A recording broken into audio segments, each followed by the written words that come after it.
Well, they carried on for most of the night.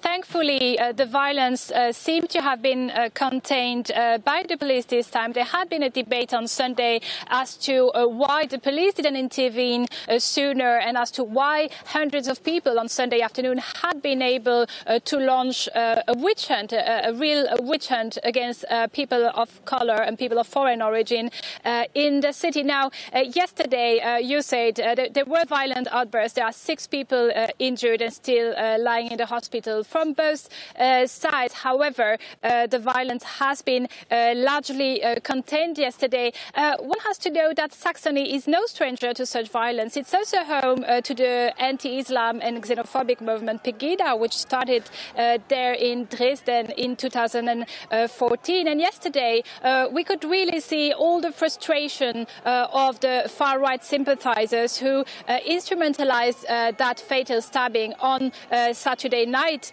for their political agenda. As you said, we could hear them chanting German, more power for Germany and freedom for Germany, as well as Merkel must leave. That has been their motto ever since the so-called refugee crisis in 2015. On the other hand, on the other side of the demonstration, of the protest, we had the counter-protesters, mostly the anti-fascists and the far left. There were about 1,000, so the two groups were equal.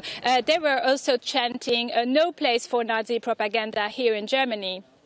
And Emmanuelle, there's a sense in which immigrants have become a focus for political discontent in Germany, particularly since Angela Merkel's 2015 open-door refugee policy. Isn't that the case? Well, the migration policy of Angela Merkel has definitely been the one that has been the most problematic for the German Chancellor.